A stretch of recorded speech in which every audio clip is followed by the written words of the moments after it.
Donc on entend tout d'abord Jérôme Je Le serais Grimages si je me mettais en temps réel avec un chrono. sur un chrono, très allez, bien. challenge pour, accepted. ta 15 chronique minutes, Ticket 15 to minutes. Teach. Ah, Dites pas le temps. Parce que Ah non. Il y a moins d'enjeux. il y a moins d'enjeux. Bien. Alors, imaginez-vous, cher ami, en pleine partie de SkyTeam, tentant de faire atterrir un avion, donc en tandem, vous avec votre copilote, sans pouvoir parler, et chaque décision doit être prise en quelques secondes. Il est quelque part dans le plateau. Oui. Il va arriver. Et donc, ce jeu illustre comment dire, ce jeu où on prend du plaisir. Il pose une question sous-jacente. Pourquoi choisissons-nous de nous soumettre à une telle pression ludique ? Et tous les jeux à temps réel dont on va parler aujourd'hui transforment notre manière de jouer et on va le voir d'apprendre et aussi de collaborer. Alors, on va explorer comment cette mécanique elle influence notre expérience ludique et pédagogique. Premier temps nécessaire, je pense, de définition. Un jeu en temps réel est un jeu où les actions des joueurs se déroulent simultanément, sans tour défini, créant une dynamique continue et immersive. On distingue plusieurs catégories. Il y a celle de la simultanéité libre. Tous les joueurs et joueuses vont agir en même temps, sans ordre préétabli, comme dans, par exemple, l'excellent Galaxy Trucker de Vlad Chvátil ou de... Oui oui, oui. On va demander à la cellule de fact-checking. Je vais l'avoir de vérifier, mais oui, Galaxy Trucker. J'ai Rainer Knizia, mais c'est peu On importe. vérifie, on vérifiera, confirme. mais j'ai bugué. J'ai honte de bugger sur un jeu que j'aime beaucoup. Donc, ça peut être tous les joueurs et joueuses agissent en même temps, sans ordre préétabli, comme dans l'excellent Galaxy Trucker de Vlad Chvátil. Et donc, chacun va assembler son vaisseau spatial sous la pression du temps. On a des jeux qui, au contraire, vont avoir des phases chronométrées. Et donc, c'est des successions de phases chronométrées. Les joueurs disposent d'un temps limité pour accomplir une tâche, comme par exemple dans Fit to Print, dont on reparlera tout à l'heure, où on doit composer la une d'un journal en quelques minutes. Et enfin, il y a une autre famille, celle de la communication restreinte. La coordination est essentielle, mais la communication est limitée. Ici, c'est une forme de temps réel aussi qui est intéressante. Donc, comme dans Space Alert, aussi de Vlad Chvátil, où l'équipage doit gérer des menaces spatiales sans pouvoir tout se dire. Ces jeux nous plongent dans une intensité où chaque seconde compte. Cela favorise évidemment un état de flow, où l'encachement ici est souvent total. L'adrénaline monte, les décisions doivent être rapides, la coopération devient ici primordiale, et même la coopération avec soi-même des fois pour ne pas paniquer tout seul et se mettre à pleurer ou acheter son plateau ou simplement à rester complètement immobile, attendre que le temps passe.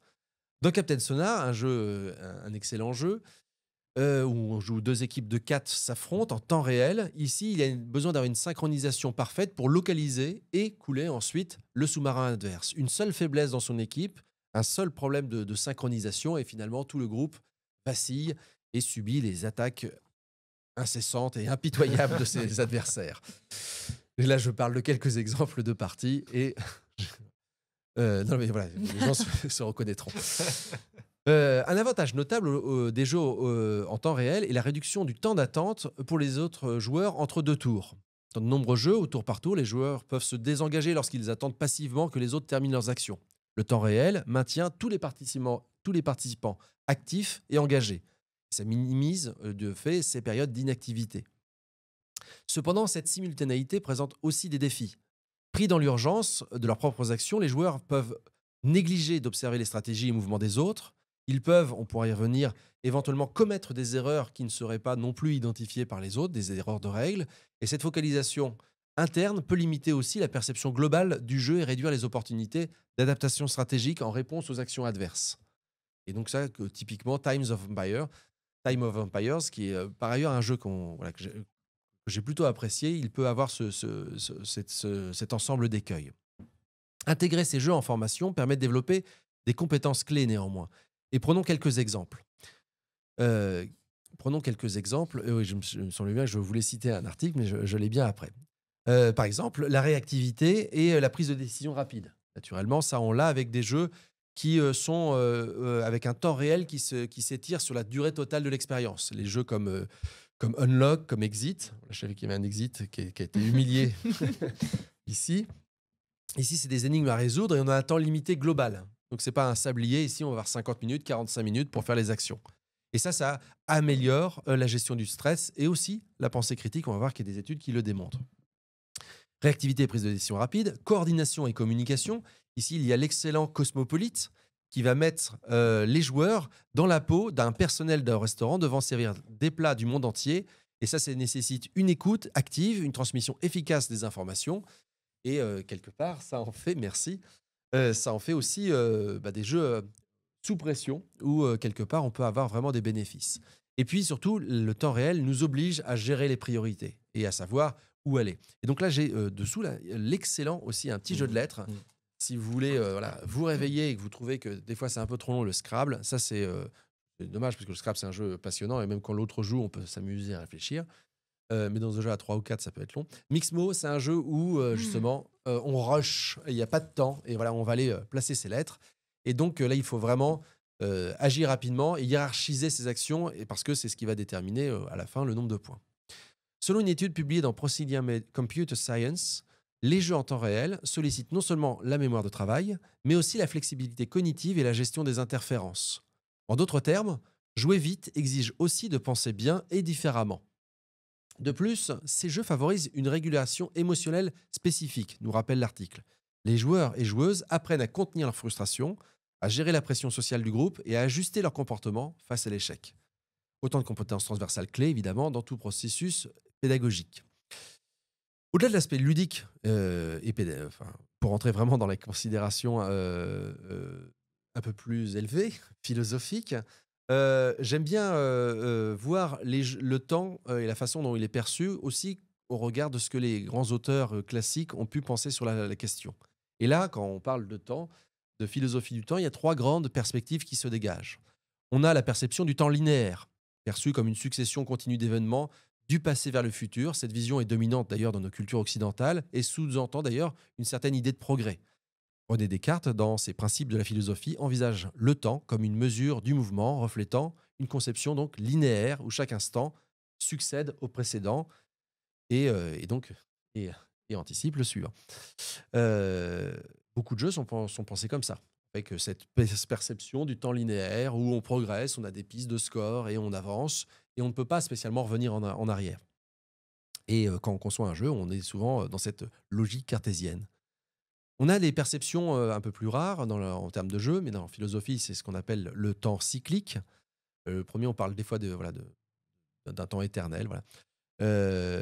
L'éternisme. Le temps cyclique, lui, il est présent plutôt dans les traditions orientales et les philosophies antiques. Il envisage le temps comme une répétition infinie de cycles où les événements se reproduisent.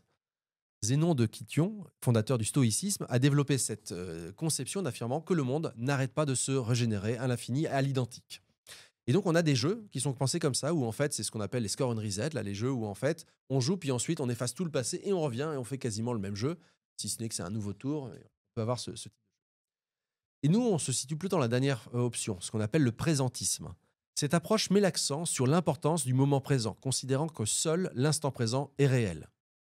Ce qui est avant n'existe plus, et ce qui est après n'existe pas encore. Ce qui fait qu'il n'y a que cet instant-là, ça y est passé parce que je viens de le dire, qui existe. Et donc là, c'est certainement, en termes d'antériorité, Augustin d'Hippone, Saint Augustin, qui dans ses confessions explore cette idée en soulignant la fugacité du temps et l'importance de se concentrer sur le présent. Les jeux en temps réel, à mon avis, semblent résonner particulièrement bien avec cette troisième perspective. En exigeant une attention et une action immédiate, ces jeux ancrent les joueurs dans l'instant présent où chaque décision a une conséquence donc immédiate, reflétant l'importance du ici et maintenant. Alors pour conclure, on pourrait dire que les jeux en temps réel nous enseignent à naviguer dans l'urgence, à collaborer efficacement et à gérer notre stress. Ils reflètent les défis de notre société moderne où tout s'accélère. En les intégrant dans nos pratiques pédagogiques, nous offrons une formation dynamique et immersive, préparant les apprenants à des situations réelles où le temps est la plus précieuse des ressources. Je vais même finir avec une petite citation. Le temps est le grand maître, il règle bien des choses. C'est Pierre Corneille qui dit ça, pas dans un livret de règles, mais dans une perspective plus holistique. On ne se refuse rien, on cite Corneille. Bravo. Merci, bravo Jérôme. Le très très très bon rappeur. Il va rester 5 minutes à peu près, je pense. C'est 5 minutes. Oui, le sablier est très joli. Moi, je suis hypnotisée par. Ah bah t'es chouette. Bon, merci. Par ta chronique aussi. Bien sûr.